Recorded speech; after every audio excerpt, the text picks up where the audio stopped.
What's up everybody and welcome back to our channel here at 360 Player. Today we're going to talk about something called the Matthew effect. Now just take a look at this graph.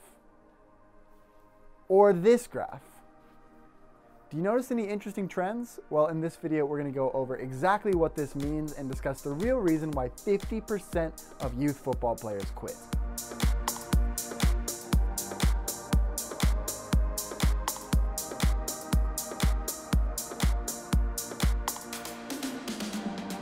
Now, I first heard about the Matthew effect when reading Malcolm Gladwell's best-selling book, Outliers, which is a very, very interesting book, and he noticed a trend in hockey teams. He noticed that all of these professional hockey players, the majority of them had their birthdays in the beginning half of the year, or very, very close to the beginning of the year, whereas players born in November and December were very, very difficult to find in these professional hockey leagues.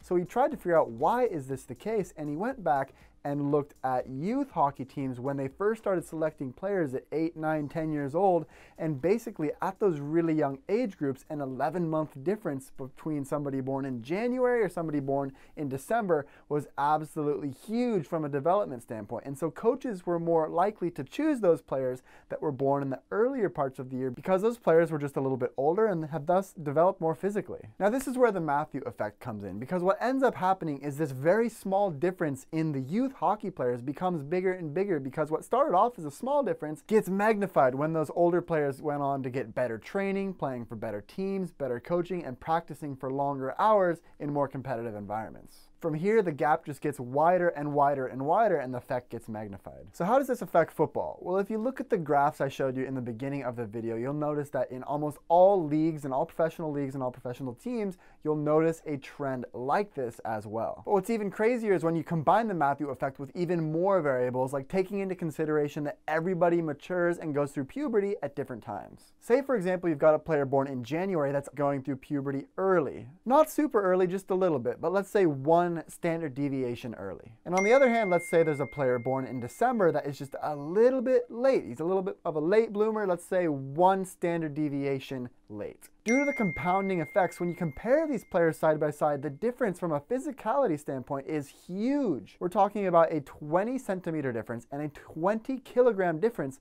between these two players. When you look at it this way, it's going to be extremely tough for that late bloomer born in December to compete with that early bloomer born in January. And keep in mind, this late bloomer is no less talented. He just has the struggle of going up against players that have developed a little bit earlier. Just think about all of the players that get passed up in the system just because they're late bloomers. On the other hand, players that develop early have a completely different set of problems. Think about this. If you're a coach, you want your team to be successful. So where are you going to play the biggest, fastest players that are bigger, stronger, faster than everybody else? If you were thinking center forward or center back, you probably have the right idea, because these big, strong, fast players have the ability to outpace their opponents much more easily, which can help them score more goals or prevent goals being scored on your team. But what happens when everybody else around them starts to catch up with them physically? Perhaps they relied on their speed and strength at first, but when everybody else catches up with them, they could really struggle. Perhaps these players that have been training at forward or center back for long periods of time would have been better suited as midfielders or right backs. With years of incorrect training, when everybody becomes fully developed, these early bloomers can also be at an extreme disadvantage. This is one of the problems that we aim to fix at 360 Player as we developed our app. Through our unique algorithms, coaches have the chance to toggle on and off what we call the relative age effect, so that coaches can see players for their true skills and abilities by taking their level of physical development out of the equation. This is a great way to ensure that every player has the chance to reach their full potential. If you'd like to learn more about this, check out the link in the description. And with that, guys, we will see you in the next video.